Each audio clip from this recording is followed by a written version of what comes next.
تا خورده من چی خیر میپزم نمیپزم شونای چی برای خودت پختم میگی هیچگانه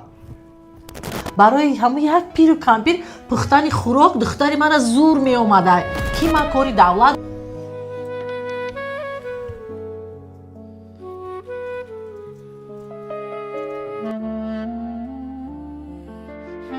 муаллифи сценария ва коргардон раҷабалӣ ибронӣ. ای زنک خندو ترزه باور کنم کستون بروک منو را میبینم غم میگیرم هر روز در تنت کستون بروک کار میره میای بیزار میشه هی زنک میگم ما هر روز استراحتی داریم امروز بیا یک روز تماشا بریم یک میریم یا سیر گشت میکنیم یا سبامون رو توزه میکنیم با یک ششلیک یک طبقه میریم میخریم تا بیدلمون موهی میاییم ها؟ واه مردک جان خیلی کنی زور میشه ما برای پگه همه چرا رو تیار کردگیم بکارم از خیلی تیار میشم بریم ای جان تگردم بهترین میکنی یاد خزانه میریم لبای مرشا شما خوبه تینجین سلامتیتون خوبه بچه جان زنده باشین بخدا خدمت باور که نپرسین خدمت هم یادتون کرده بودم که میایه شید من انتظارتون بشم نیم ساعت یا ساعت کیره با انتظار میشین بیاین باید تاکسی دیگه بیاین هم تاکسی خدی گفته گشتین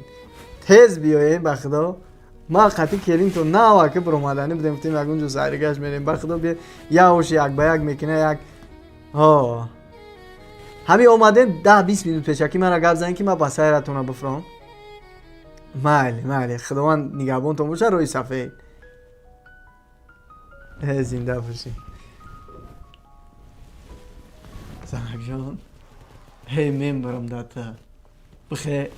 چیزی که در خونه نمیرسه بنویس همه شما برام خرید کنم بگیرم بیام یک اوشکی یک به یک زنک اما اوشکی او روز او چچون ما بودن کرده بودی که من باور کن من نمیدونم چی خیلی اوش بود چی دختر بودی در درونی او مزه و لذت او ایودم نبرم ایسای زنک خیلی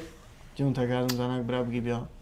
مردک آخی نمیگوشون که ما در خونه نیستیم همین خود من موندم هر روز کار همین یک روز استراحتی داریم نمیمونی دم بگیریم خودمون یا جواک بریم آخی هر روز یک شنبه هم جده چی گپه هم جده هر روز کار سرم باید دم بگیره آخی با هم یک روز در خونه با همون روزم باید در خونه کار کنیم آخی زنک دم بگیریم میان میشیم 4 تا صحبت میکنیم خنده شوخی خرسندی خیلی یکون بگونه نیستن آخی خیلی زنک جان تا گردم همین آشی یک به یک چیزی که نمیرسه اوشا قاعده‌ای بنویس ما برام خرید کنم بگیرم بیام من یگون چی نمیکنم من یه روز استراحتی میرم در خونه و چند دم میگیرم چیزی میپزم خودت پختم میگی زنک تا خورده من چی خیر میپزم نمیپزم شونای چی برای خودت پختم میگی السلام علیکم دوستان عزیز تماشابینان فراموش نکنین چقدر که شما نو را تماشا کردین از شما چی میره برادرها فقط یک دونه لایک در کامنتاری یک سخن خوب و نگفته نمونه подписаться را فراموش نکنید حتما در کانال подписаться کنید انشالله که نوارای خوب و تربیوی هم پیشکش شما میگردونیم باقی سربلند و خانه آباد باشید میجگانه میجگانه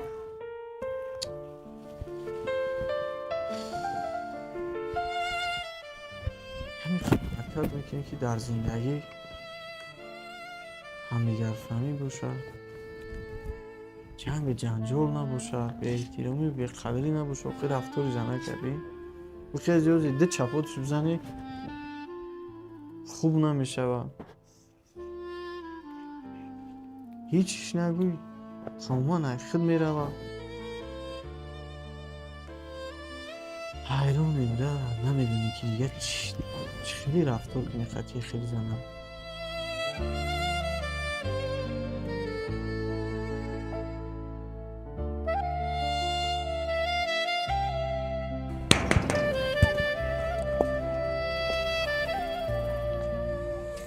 اوچه اوچا لبک ای بیا دخترم بیا السلام علیکم السلام علیکم بیا اوچا جان سوزه تینگی سوالات یاد سوزه شکر خودت تو قامدی؟ ایهو ای دفتا قامد میچارم درو که خنو خورد یخ کردیه درو نمیکش درو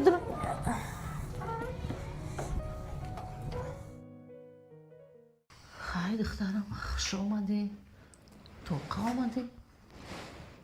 نه پرسو چند دردی دیل کنی اومدم پیشه خیلی تینجی بود تنجی ای همین روزای دوشنبه تا شنبه در کار خودمون یک روز استراحتی داریم نمیمونم اون که دم بگیریم زنگ میزنه هر شنبه و یک شنبه و چشم میگو در همه خونه ما یگان بقا کشتیان یگان شتر کشتیان دوی دکده پیر کمپیر می دوان میویان می دمیان نه دم گیریم من میفهمم این عصبان پول ویران شده گفتم بیام قاق دوی خود بشنم استراحت کنم بعد خونه برم ایچون من تماما نرم ای همجا کار برم بیام سوری هم خونه شان شدن همونی مونده شدی خواهر؟ اوه که نپرس کار آسانه کار میرم میام با کاری خونه عصبم دیگه هیچی نمی گوش که بردارم خواهر همین گپی بسیار خوبه ده خانه شو اره داره و اره 6 پره داره آخی ای خواهر من حیران میشم همو اوچه همی شویته همی خشتومانیته مادره رنگی نمی اوچه ما امورم اوچه های همورم فرزند کلان کرده به یک امید نمیشید که این همی یک روز همون کودک میده را شیر بتا و یا هفته گه شیر نتا یا یا شب علش بگه و یا هفته گه علا نتا علا نگه همورا شبی درست روزی درست خواه ندیده مهنت کرد کلان کرد که امروز فرزندش مادرش را صاحبی کنه تو رفته صاحب شده یکیش بچه او را خیال کردی که تمام هم طاقت حق داری عجویب گپ میزنی شما نه همین شما را من حیران اوچه همی چی نمیرسه این همی اوچه ما هم در وقتش رنگی خودت کلیم بود جوان بود عروسکی نازنین بردنش نه که در کار باری خانه و حولی و آغل و دیگر و گشنه و تشنه در دوره جنگ مهنت کرد خدمت کرد دعا گرفت امروز اینم ما قطعی زن خدمت میکنیم دودرم خدمت میکنن بچه ها همه جمع میشن میان تمام شادی و خرسندی را یک جویا میگذرونن همین اگه تو دیگه به همونجا باید که حق داشته باشی و اگه دیگه هیچ که حق نداشته باشه یا ایسوسه تا فکر که خواهری خیلی نمیشه و چه این بساز بفهمونی خیلی نمیشه این عاقبت نداره خیلی کارو بچه من آدم میدونستم که ایرا من نمیخوندم من ایرا دانشگاه داخل نمیکردم من ایرا صاحب معلومات و صاحب کار نمیکردم خیال کردم که دختری من دانشگاه میخونه و صاحب معلومات میشه و با عقل میشه و زندگیش پیش برنده میشه این کار دولت زورش میومده کار خانه زورش میومده در یک خانه که الوهیده زندگی میکنه تنها قطی شوهر شد نه خسرو خشتومن شد قطیش بیچورکو در یک ماه در یک دو هفته یکی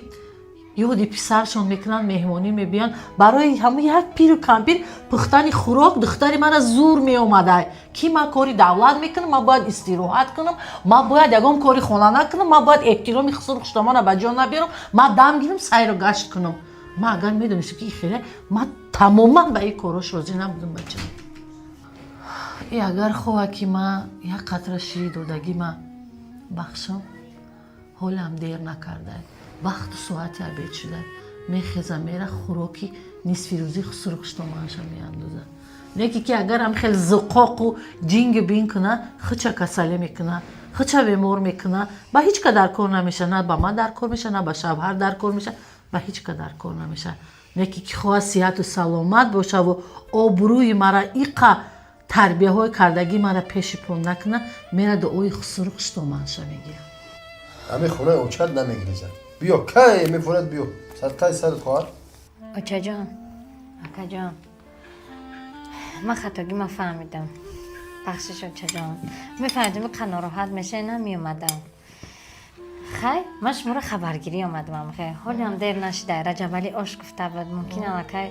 خسرو خشتمانم رسیده باشه. میرم خب آش بچه هم میکنم. سیل کشه من خودم میگیرم میبرم من ماشین شما آمدی من خیر چجان صدقه خدام بود من صدقه خواهر میشم نکی خرید نکرد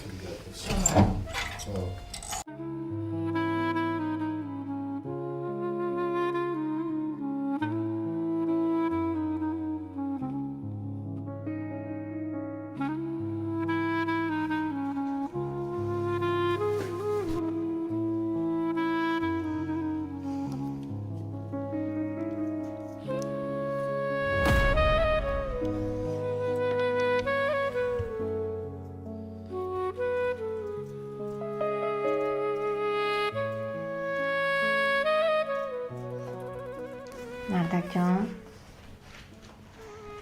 بیا مردک جان مخدمه کنم. او اصوله یگان کار نکنم. من خدمه کنم. من خدم کرده ایستم. گفتی من نمیکنم اوقات. نه من خدم کرده ایستم. برای چی اومدی؟ دم نگرفتی خونه شده؟ مردک جان بیرون خوش میکنم از این. من خطا کردم مردک جان. من فهمیده خستم رفتم. اوچه تو اوچه من هم میشوم. من نفهمیدم که زبیت دیگه کسا نیسته. زبیت ماشین های کردن ستکه پر کرده خونه آمدن. بزرگ زیاد مردک جان. حوزی آشی بام مزه میکنم. نه فهمیده ای چیزا را ها؟ من فکر من هر جا گوشم مادر فهمونده تا؟ نه با نصیحت اوچت آمدی. نه او گپ اوچت درک کردی. چند بار دیگه در زندگی همی حالتو روح داد. اوچت فهموندد نکی گوش نکردی. میدونی چی؟ رحمت مادر داد که میفهمیدگی آدم های زندگی دیده آدم های به عقل آدم های که ترا تربیه کرد و راه درست زندگی را نشان داد. اگر همی در زندگی همه مادرها به مثل مادرت میشیدن اینقدر اویله ها پراکنده نمیشیدن. اینقدر دخترها در قد کوچه نمیموندن. اینقدر زندگی ویران نمیشید. اینقدر کودکا بی پدر بی مادر کلان نمیشیدن. لیکن صد افسوس همه پدر و مادرها فرزنداشون در راه درست تربیه نمیکنن. فرزنداشون راه درست زندگی را نشان نمیدن. هزار رحمت بچون این مادرهایی که فرزنده را در راه درست تربیه میکنن. هزار رحمت.